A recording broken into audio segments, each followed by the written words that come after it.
Hi,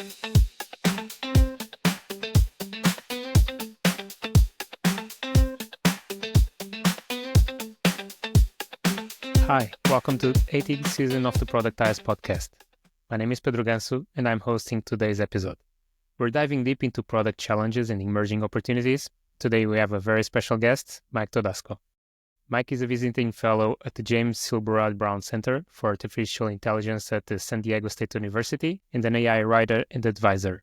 Previously, he has spent over a decade at PayPal, where he led innovation on a global scale.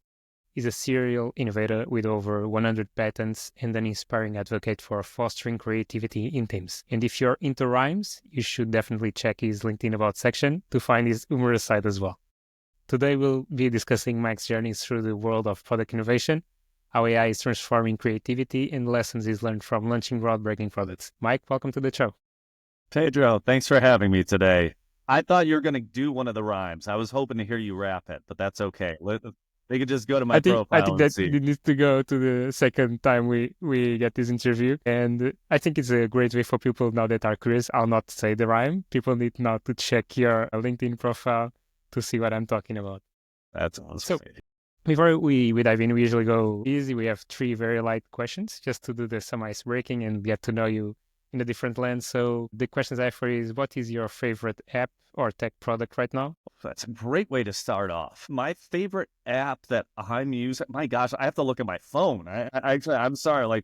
My favorite app that I'm using on my phone, I think I got to go with Claude, honestly. Okay. That is probably my one go-to. Looking at my front page on there, the writing abilities of Claude are really next level. It is so helpful to have that. I love so many things about ChatGPT and many other AI products, but I think if I were to have, what would be the one, if it went away, I would be really, really upset about it. It would probably be that. Okay, yeah, that's interesting. I would be guessing it would be ChatGPT. So you're now using more Claude AI than ChatGPT for conversational. I love the voice on ChatGPT specifically. I think that's amazing. And I use that for a lot. I've been just playing with different voices, using it to go on walks, using it for a dictation tool, all this stuff. So maybe that's my second favorite one. But I do a lot of writing, and Claude is decently able to match my style. And I use it as an editor. I use it for the entire writing process to just help me out. Okay, cool. I wasn't expecting that. Another one that probably is not that light of a question, may make you think, is, what is the most unusual or interesting thing about you that people can't find online? That you can't find online? I'm 47 years old, and I'm just taking up ice skating as a 47-year-old, and here's the proof that I guess now you can find online. I was week 3 into it, took a hard fall and sprained my arm. It'll be better, but I'll be back out there. Yeah, I guess that's one thing you probably couldn't find online about me. That's wow, 47 and you're just starting to do this. But yeah. I confirm that. I did some stalking and I couldn't find that at all. And I hope you get better from the fall you just had. Oh, no. Yeah, you're open heart. You share a lot with the world on your thoughts, which is really, really good. And just to wrap up these icebreaking sessions, questions. Easy. You never stumbled upon product management. What do you imagine you would be doing today? So I didn't know what product management was when I actually started at PayPal. I truly did not. I think I'd heard of the term, but I didn't know what it was. And so I actually started product analytics and eventually became a PM in my time there. So I would almost say if I didn't enter that world of tech and product and all that, it's hard to imagine because it was such a career pivot. I was doing finance and strategy before that. But if I did it, I don't think I would have continued in finance and strategy. Honestly, I think I would probably be running my own business. I don't know what that would look like. I don't even know if it'd be a software business. I don't know what it would be. It would probably have been something entrepreneurial. Yeah, just something entrepreneurial. And of course, being a product manager is very entrepreneurial in so many ways. We'll get to that later, no doubt.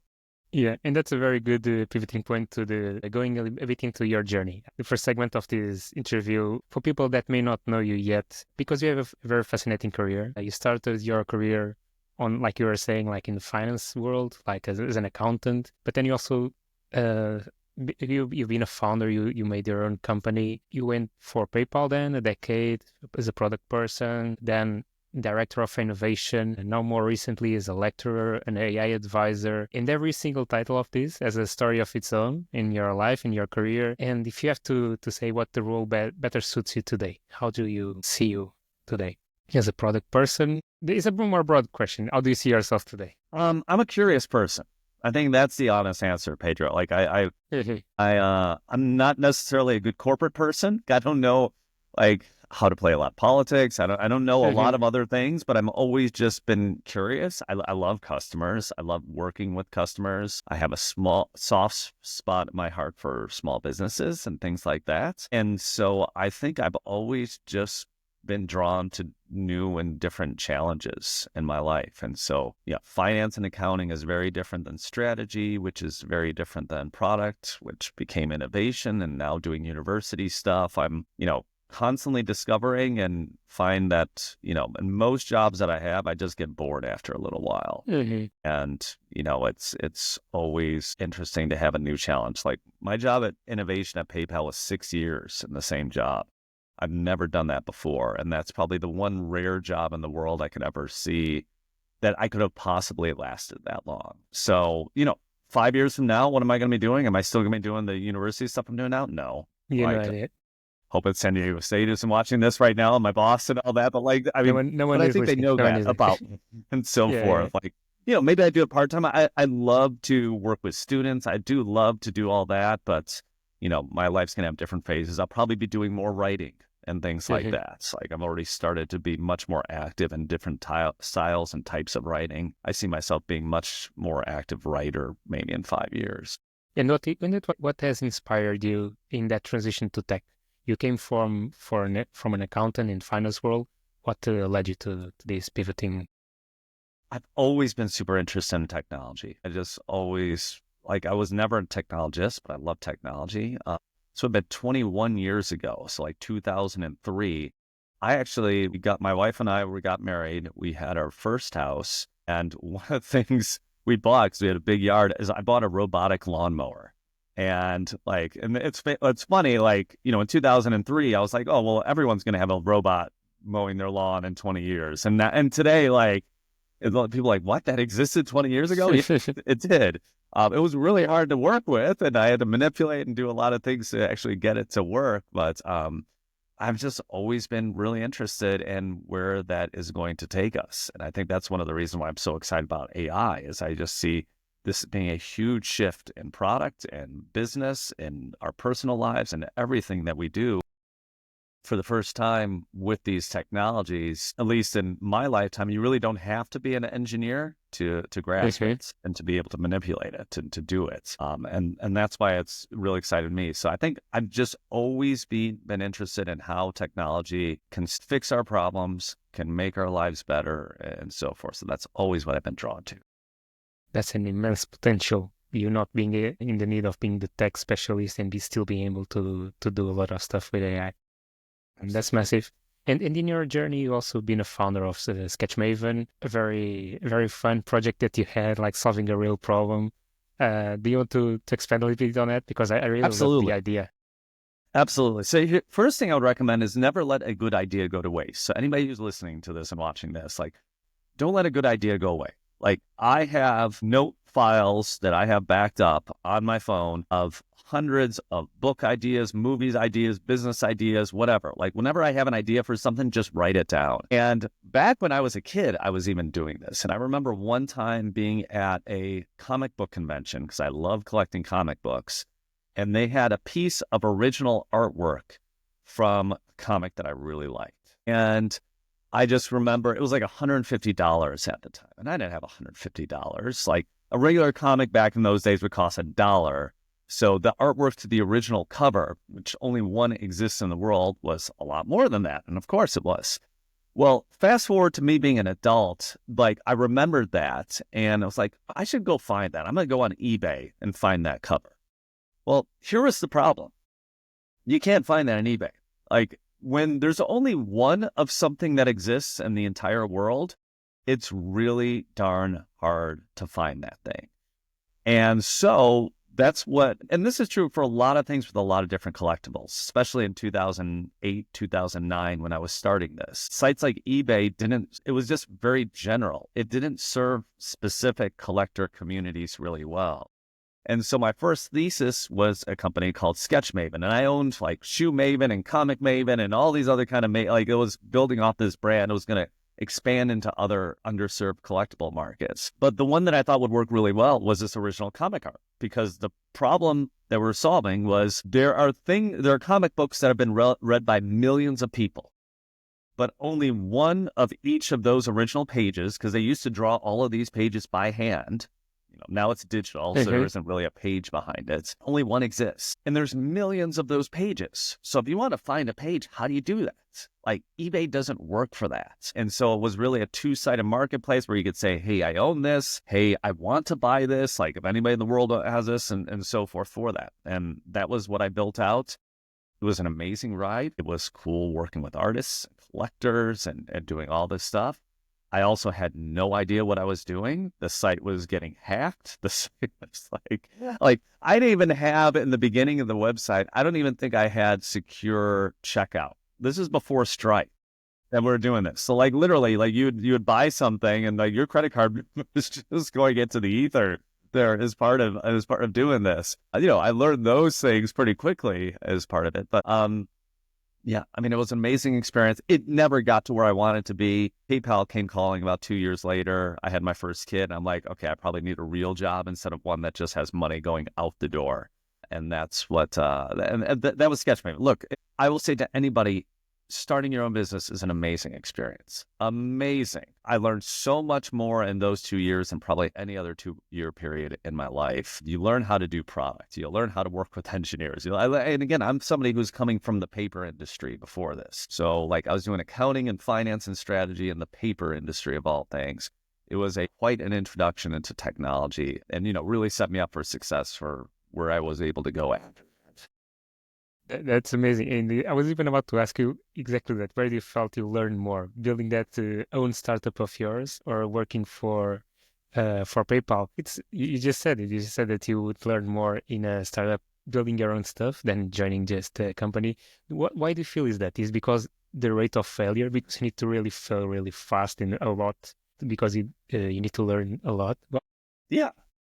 I mean, rate of failure is one huge part of that. I think it's on you. And quick break, did you know this year's Productized conference is a big one? We're celebrating our 10th edition. For a decade, we've been bringing product managers, designers, and innovators together in Lisbon for top-tier insights, interactive workshops, and invaluable networking. This year, it's bigger and better than ever with world-class speakers and special anniversary celebrations. Don't miss your chance to be part of it, October 16th to 17th in Lisbon. Join us for the big celebration. Tickets are now available at www.productized.co. We hope to meet you there. It is your business. It becomes your identity also when you're doing this. Like people, like we're friends. Like I was the comic book guy for years among friend groups and whatever else and people I met. I mean, it became part of your identity. So like if it fails, like in many ways you fail. I mean, that's how I felt. That was hard for a while for me to really get over that. So you do everything possible because this is your baby. It didn't exist if you weren't there. If you walk away, it doesn't exist anymore. I mean, I was a solopreneur. I mean, it was just me in that business. I was hiring out, I was contracting out other stuff, but ultimately it was just me. And you're managing these people. You're using your actual money doing this thing. You're trying to do things on the cheap. You're just being scrappy and finding out whatever way it takes to make this thing a success. I learned a lot when I was at PayPal, but PayPal didn't go bankrupt the day I left the company. I think PayPal didn't go bankrupt the day the CEO when I was there left the company. I mean, that's what corporations are meant to do. They have redundancies. There's not. Steve Jobs left Apple because he was ill, and Tim Cook took over. And Tim Cook is no Steve Jobs. He's, again, don't mean that disparagingly, but he's not. He would be the first person to admit that. Apple stock is probably gone 3 times, 4 times, or the next since he left the company.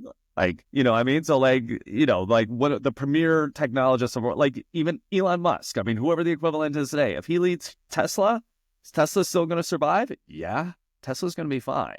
Frankly, dare I say, in some ways it might be better. Very Stock price is probably going to take a hit, I'm sure, but like temporarily, yeah. yeah, but I mean, like it's not like he's there full Yeah, I time think anyway. that So totally sums it up. yeah, That's and to be fair, you did it all before, like you're saying, before Stripe, before AI, before we can jump on a cloud and do such amazing content, and in very different times. That brings absolutely. me very well to the first segment I want to explore with you, which is all about innovation. Because you're such a privileged guest for us to have in here to talk about innovation, and for any product managers that may be listening to us, how can they foster innovation within their organizations? Yeah, I will tell you something I actually did when I was leading a product team at PayPal. This is before I had the innovation job. It was a function called product launch. So most companies don't have this. It was like halfway between product management and project management. It was a weird hybrid we had between those two at PayPal. We had both of those other functions, but there was this other weird launch function that we had as well. So I took on this team of about 10 people or so. I remember meeting with everybody, and one of the questions I had, I was like, do you find yourself to be a creative person or an innovative person? I can't remember the term I used. I used them interchangeably. And half of the team said no, and half the team said yes. And one of my jobs as a manager from that point became, okay, I want to get the path that says no, to see that they actually are innovative, that they are creative. So one of the things I did was we had a weekly staff meeting, and I said, first week of that staff meeting, I'm saying, like, do you know what we're going to do here? We're going to take the first 5 minutes of the 30 minutes we're all going to meet together, and I'm going to ask one of you every week, what's something innovative you've done over the past week? I'm going to cold call on you to do that. Well, I'm going to do it this week, and I'm going to give an example. And I don't even remember what I said. I made a very little example. Something small, something, I was like, but it could be in your professional life. It could be in your personal life. Now, I think the initial reaction was like, odd, like this is, I hate my boss. My boss is making me do this. Like I got to do my job. And now I have to always think about something innovative. But then I started doing that. And I think the first couple of weeks I might've been talking to people and I was like, hey, I would cold call on somebody who I knew had something good. So one person said an example of their spouse who brought somebody home. They were making dinner that one night and they never told them. So like they had to like literally on the spot just figure out, okay, oh God, like we got a guest coming over, like they're in the, like I got to do something, and how they figured it out. Another one, they talked about PayPal's headquarters is right next to an airport.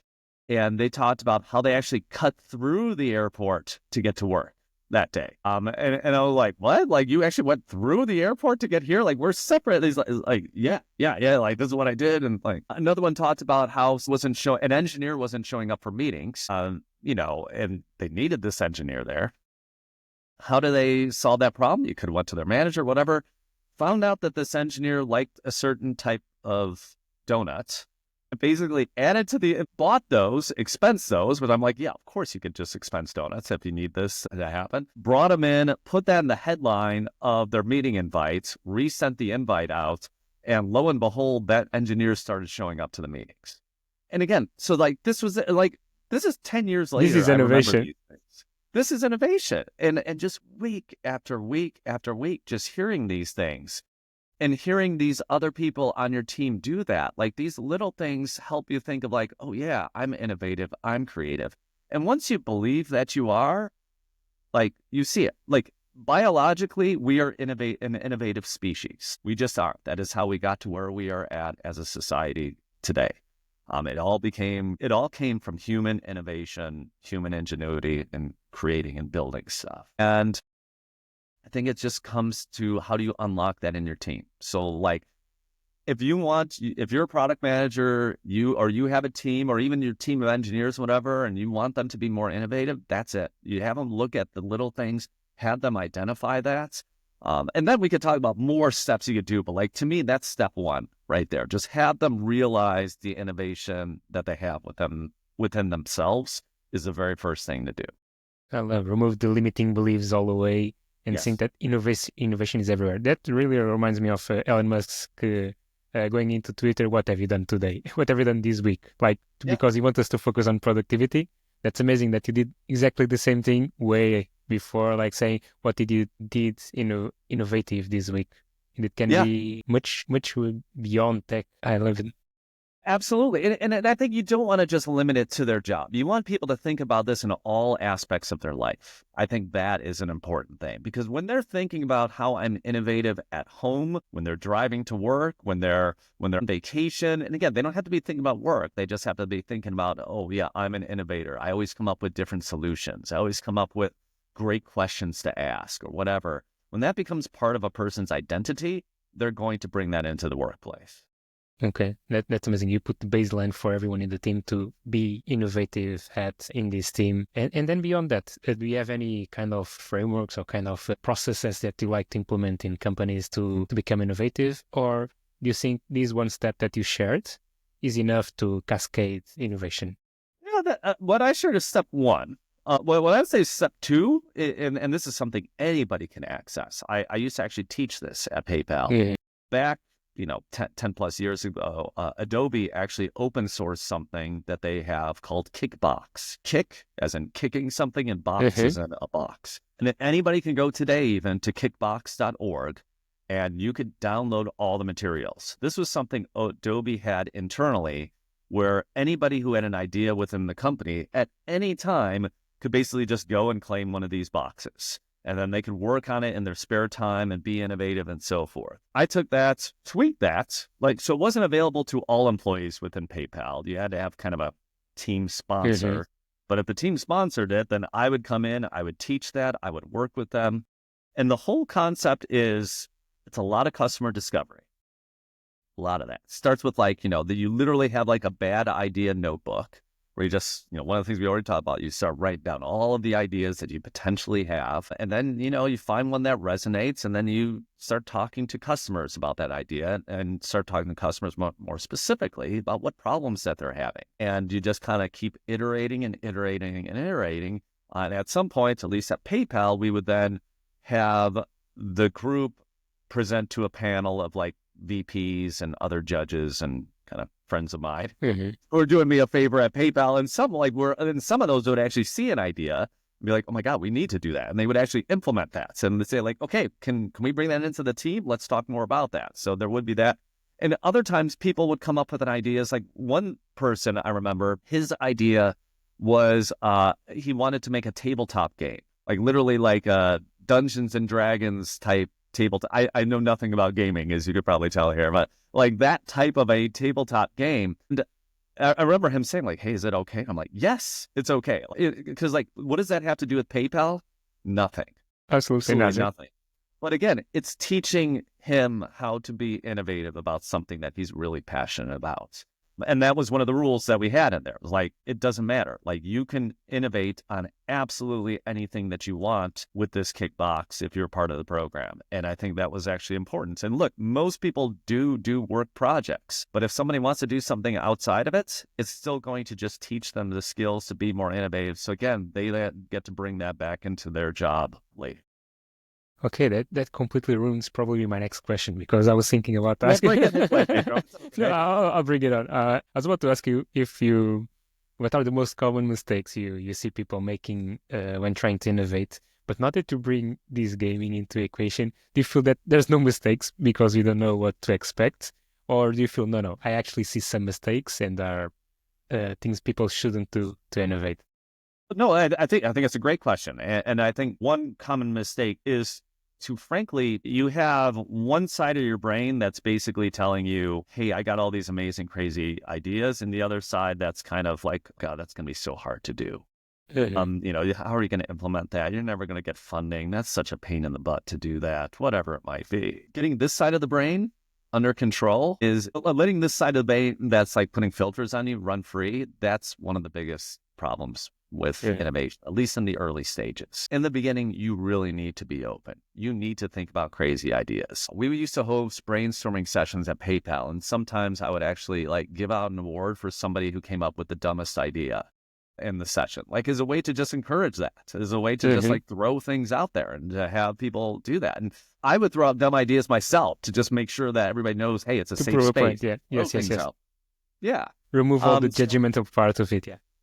Removing the judgment. Look, it has to come at some point. You don't want to just release dumb ideas into the marketplace, but that comes later. That comes when they're actually talking to customers. That comes when building and so forth. But, the first stages of innovation like really need to be just wide open, casting a wide net, because I could tell you like so many times somebody will even just come up with a dumb idea and I'm trying to understand it, to yes and it, to build off of that idea, and I might misinterpret it and I go in a different direction, but because they said that crazy thing, it never would have let me think about things in a different way. One other example I'll give, we actually worked with a lot of product teams in PayPal when I was in innovation on this. There was, I forget which group within PayPal, but PayPal's whole model is based off of a merchant paying for credit card processing. Mm-hmm. So you go to whatever, Walmart.com, you click the PayPal button on Walmart, you put in your credit card, Walmart will pay PayPal a fee. And you get your, $100 thing you bought on Walmart for $100, something like that. So we actually started these sessions where the question I asked was, what if PayPal was free? What would that look like? So we actually say, we're changing our business model tomorrow. Merchants, you don't need to pay anything for PayPal. What happens then? And again, those are the kind of questions that start the best sessions like this, because your initial reaction to that, especially if you've been working at PayPal for as long as I have, you'll be like, well, that's stupid. What are you talking about? That's like how we make money. Well, we're just not going to make money anymore. You're like, no, we're going to make money. How are we going to make money? What are we going to do? And that leads to all of these other questions of okay, so we're forced to do that. Credit cards still cost us money. I guess we could charge the consumer for the privilege of using PayPal. Well, what would that look like? And then it leads to all of these other questions that you wouldn't have, or these potential products. I need 5% of them are going to be garbage, but maybe 5% will be forcing you to think in a completely new and a completely different way. I completely love that. It may sometimes not even get to the good results. And the way I see it, failure is really ingrained with innovation. And it's often part of the innovation process, getting through the failures. Can you share with us a time or experiment that didn't go as planned? And how can one learn from it? I love failure stories, Pedro. So thank you I'm going to give you two, in fact, and both from PayPal. One is, it's a little bit meta, for lack of a better term here. So we were actually creating, this was in 2019, 2020. We had an innovation lab there. And at one point, we were inspired by Ben & Jerry's, the ice cream company.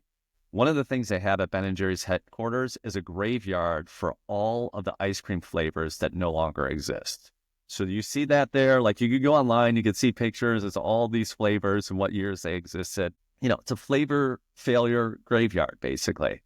And it came up so many times in my years at the company, we tried that, but do we really learn from these failures? Often we just sweep them under the rug and all that. So we actually started to build a product graveyard of all the PayPal products that had died and failed. We literally bought this big wooden slab from a Home Depot, had all this stuff on there, had brushes and shrubs. We were making this whole thing. There's some people in the company that are really excited about this, and they were coming in early in the day and building this thing out and so forth. And we were going to have QR codes with actual videos with the people who made these products, telling the stories of okay, what worked, what didn't work, and so forth. Because something failed 5 years ago doesn't mean it can't fail today. Mm-hmm. I'm convinced today, if somebody wants to go create my comic artwork marketplace, that will actually work today. It's so much easier to buy it. I'm kind of done with that. But if anybody wants to take that and run with it, go with it. You'll find a way to make that thing work. But here's the thing. COVID happened. We were out of the office, and I never went back into the innovation lab that I used to be in. So I think the failure graveyard itself is a failure. Need a graveyard for the graveyard. Yeah, it's a failure of a failure. That's why I said it was a meta in the beginning. So that's one. Another one was a product I was working on, was called PayPal Beacon. This was 12 years ago. We were working on this thing.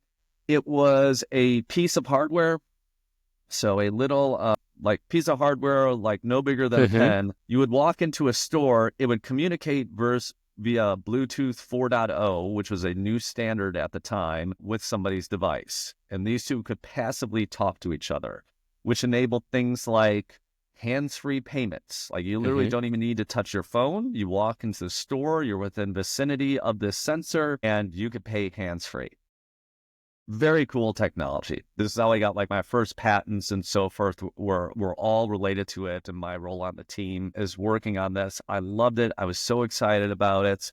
We were building. And then we're like, okay, let's go test this. So we went to Stanford University, which is very close to where PayPal's headquarters are. And there's University Avenue there. So all these super smart, tech savvy students that are there. We had relationships with a few stores there. We set it up in those stores, start talking to people, and everybody, and all the students we're talking to are like, why am I going to do this? Like, why would I ever use my phone to make a payment? Like, I can use a credit card, I can use cash. What the heck? What problem are you actually solving? We're like, oh, well, that's just the first batch of students. Let's see. And like, we did this for weeks and weeks and weeks, and we're like, oh God, like nobody has any desire to use this thing. Now, again, so and eventually David Marcus, who was the president of PayPal at the time, was a huge supporter of this project. He left to go to Meta. So like, that changed the company, new president coming in, all this other kind of stuff. And it was just like, okay, the project's dead. Like this is going nowhere. As part of that, it's like customers hate it. The supporter in the company's gone, all that stuff. And it was a failure. And frankly, and it was like, even like I became known as the beacon. Oh my God, you're the guy who made that thing. Like or worked on that. So yeah, even my brand somewhat took a hit there. But like, here's the thing. We were we didn't talk to customers enough early on. We were so excited about the technology that we were building the technology for technology's sake. And that's one thing that's, I think everyone always is told not to do. I knew that beforehand, but like, it's easy to get sucked up in it when you're getting patent filings, when you're building all this up, when you're actually seeing it work, when our lead engineer was literally driving down to Cupertino to meet with Apple because Apple wasn't able to figure out how to get Bluetooth 4.0 to work in their phones as well as it was working in our devices. Like I mean, that was like, we were like really ahead technologically there, but customers didn't want it. And that was a lesson. It wasn't the right time. That's what I was about to say. Was not the right time for that. Sometimes it's not the bad idea. It's just very poor luck on timing. Like you said, Sketch Maven today might be the greatest thing. Yes. And if you go to talk to users before you were, probably people wouldn't want to go into a stranger's car. Suddenly they want it. If you come to Portugal, now people are willing to pay with the mobile phones. So probably there's an essence of uncertainty, right? Sometimes even the idea could be good, but the timing is just not right. Absolutely. And that was one more reason why we wanted this this kind of graveyard of product failures, because we tried QR codes for payments in 2012 and stuff. And it's funny. I actually remember us doing this in 2012 at PayPal. And at the time we're like, do people really still use QR codes? Because like QR codes, they were very popular in like the early to mid aughts, I would say, like as cameras were, and probably more mid aughts, like, and then like QR codes went away and we're like, well, you're going to pay with a QR code, but then you like look at Alipay and other things like that. Like it took off there years later. Like you never know. And absolutely timing does have so much to do with whatever it is that you're building. And just because what you're building doesn't mean the idea was wrong. It might just mean that the time was wrong for that specific idea. Totally. I could spend the entire podcast session just talking about innovation and pick up a brain on it, but I don't want to miss the opportunity to talk about AI. Yeah. Everyone is not talking about AI, but I feel people will be surprised with the ideas that you may have on it, because you're not deeply immersed in exploring how AI is changing the way we create. And I want to start off with this question, because the generative AI is booming everywhere. We see every company wrapping ChatGPT around their existing products. What are your thoughts on it? Is this the right way to innovate? A necessary evil to figure out and not miss out? Curious to know what you think about it. AI and what we're building, we collectively as in the world is building with like these generative AI tools are going to be probably the most impactful software tools we've ever seen in our lifetimes. It is already changing how I work professionally, how I interact in my home. And it's just an amount of time before we all are doing that. The rest of the world is going to catch up to that eventually and start to see like, wow, this truly does change everything. So a company that's just building a wrapper on ChatGPT, I don't know. I mean, here's what I would say is ChatGPT is going to be an amazing tool that can solve so many different problems. ChatGPT itself was just a wrapper on GPT-3 and GPT 3.5. It was available before November of 2022. I mean, OpenAI released the DaVinci model, which anybody could access through the OpenAI playground. And when ChatGPT, and I was using it every day, when ChatGPT itself launched, I remember I was like, okay, this is the thing they already have. Like, I honestly didn't get it because I was like, well, you already have this. It's just called the playground and I had access to that. I'm like, well, what the heck is the big deal for this? And then I saw people talking about it a little bit that weekend and I'm like, okay, well, maybe there's something. Like, it took me at least a month or so before I realized like what was really happening here because they had a really similar tool that actually had more stuff, but it was a different UI. It didn't have like temperature and all these other weird things. It was just simplifying it for people. So if you're out there and you're thinking, well, we're just a wrapper on ChatGPT, I think that can work. I mean, especially if you have a use case and you're building something for a customer that you know intimately and you are putting some fine tuning on top of ChatGPT, if you're doing whatever it might be like, and you're really just nailing that targeted use case, I think that can work just fine. Now, is that going to scale to $1 billion business? Well, probably not. So there are limitations to it, but, if you're a 1 or 2 person shop, you have a highly targeted customer that you are focused on, and you can use these tools to give them a much better experience than what natively they're going to be able to get in the ChatGPT app. I think that's okay. I think that's totally okay to do something like that. But we'll see. I mean, I think there are a lot of companies that are just doing it really simply in a really lazy way and those won't survive.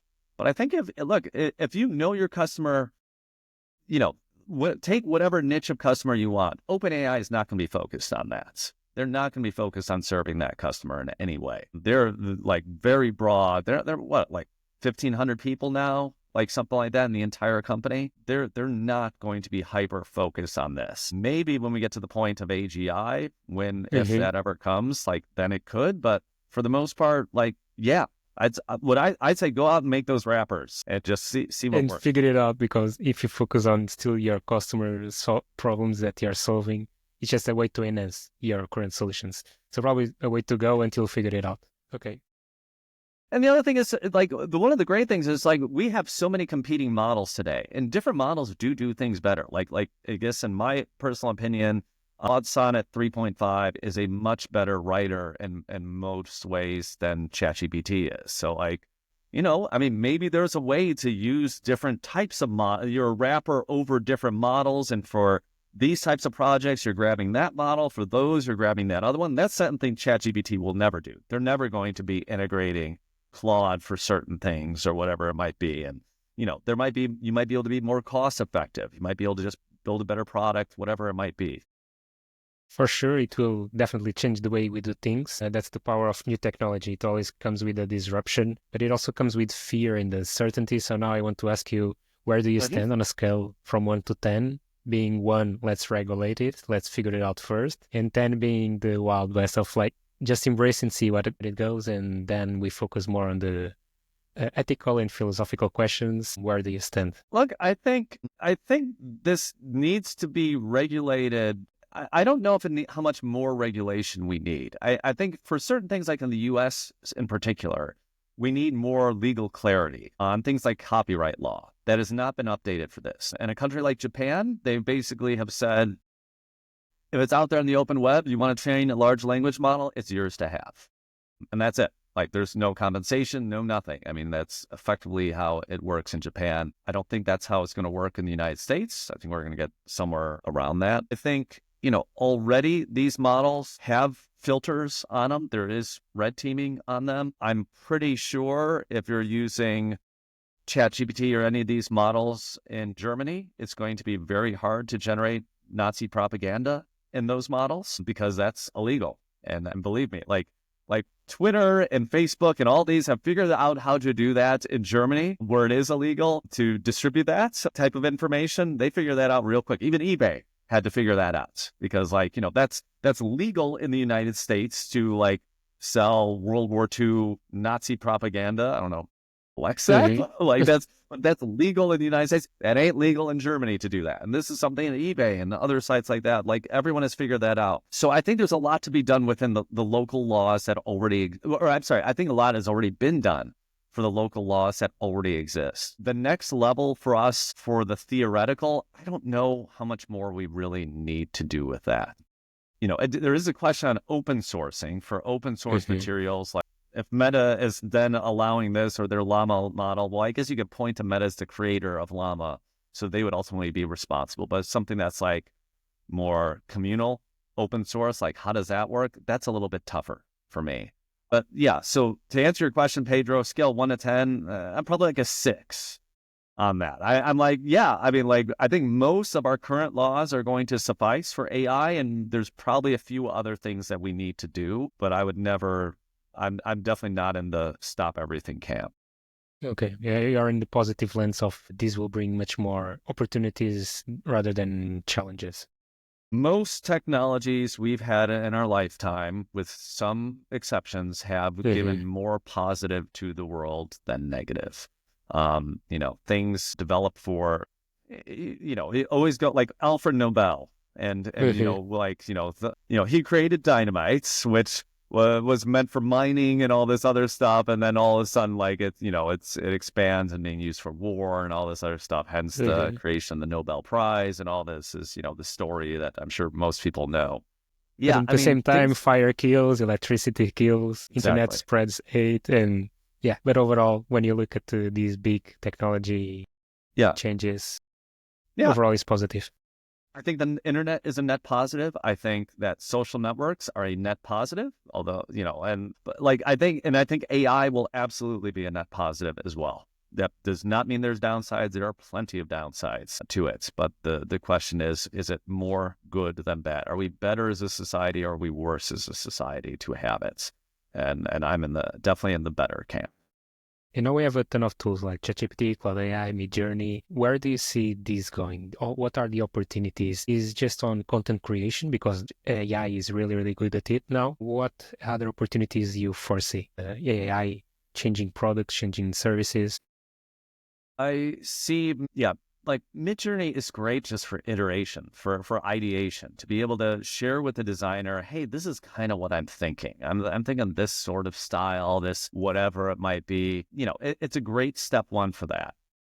Claude, ChatGPT are great thought partners. They're great brainstorming partners. I think that you could do so much with these models and tools, and even just bouncing ideas off of hey, is this dumb? Can act like you are this customer and put a customer profile in there. And I'm going to pitch 5 different ideas to you. Tell me which one of these ideas you think resonates the most. You could do some really interesting things in that. I think ultimately with where these tools are at today, they're not job killers for most jobs by any stretch. They're not. I think they will make people be able to do a heck of a lot more once they start to know and understand how to use these tools effectively. That's going to take time, especially that's going to take time in larger organizations. Big companies are at a disadvantage here. Small companies are at a complete advantage for something like this because they're going to be AI first because they have no other option to do whatever it is that they want to do with that. I think ultimately you want to be as AI first as you can. You want to embrace these tools. Your jobs will evolve. Your jobs are not going to be replaced for the vast majority of jobs. But I think you want to understand these tools because if you use these tools, you're like, oh my God, it does everything I do and it does it 100 times faster and 10 times better. well, then I think you do need to question, well, what is your job? What are you ultimately trying to do and serve? And if it's like, well, this is it. Like my whole job is, I don't know, translating low quality material en masse or something. And that's it. Well, that might be, replaceable. maybe you'll just do more proofreading or do Yeah. more checking of that, I guess, or whatever it might be.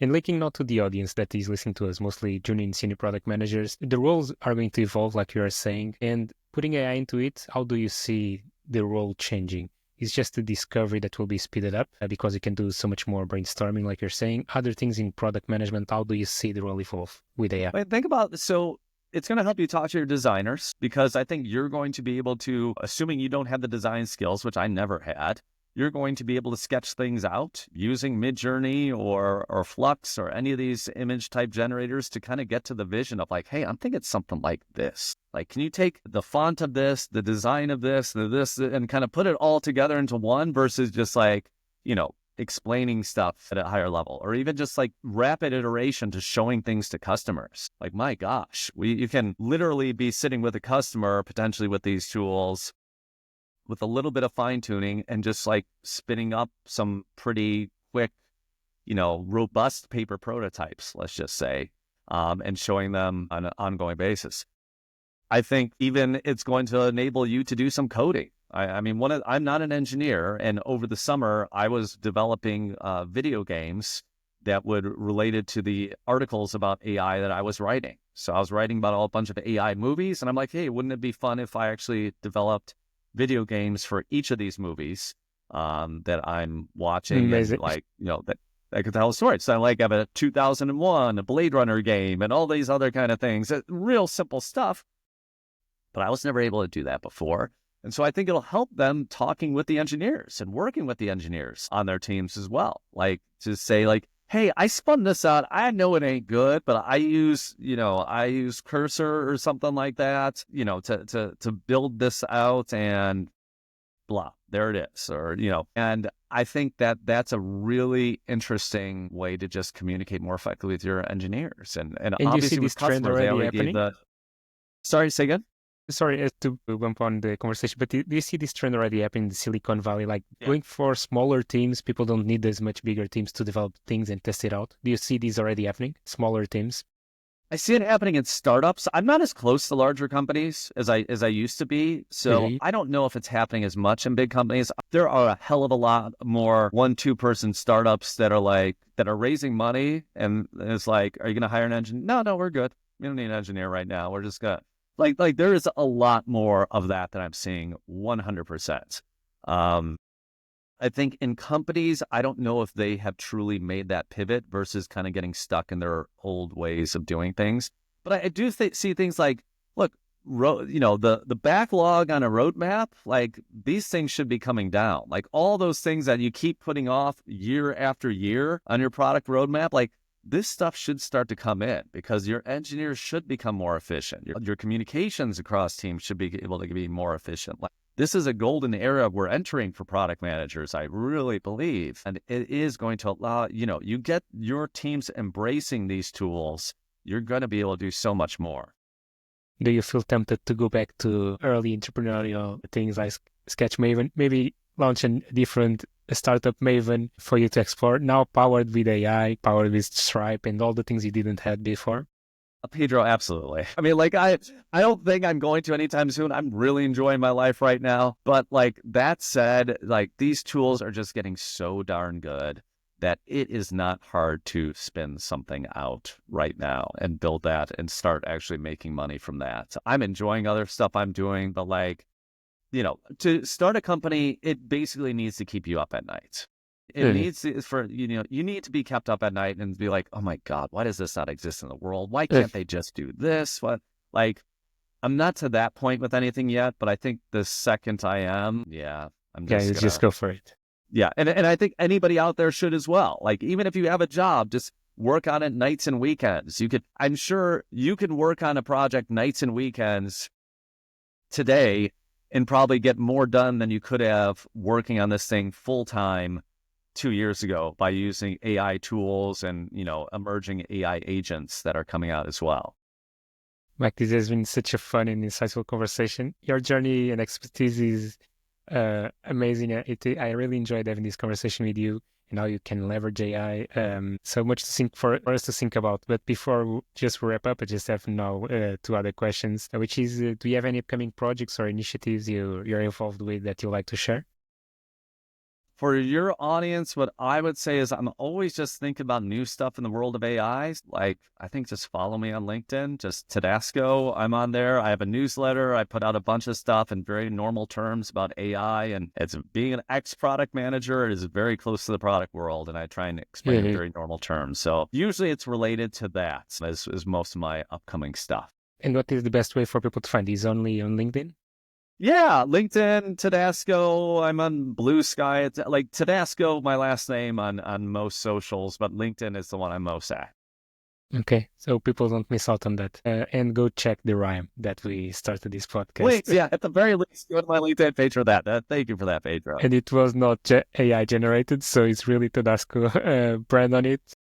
Yes, it really was. This was done well before I ever had access to GPT-3. I did this. But then at some point, I'm like, I probably, people are just going to assume this is AI generated. And I'm like, I don't want them to think that. I did. I said, this is probably until I get to the last part. And I say, okay, yeah, I'm going to mention this on the podcast. Mike, thank you so much. It has been a pleasure. And for everyone listening to us, don't forget to also follow Productized on LinkedIn and subscribe to the podcast for more great conversations like this. Also follow Mike on LinkedIn to stay up to date. And thank you so much. Thanks, Pedro. Thanks for having me.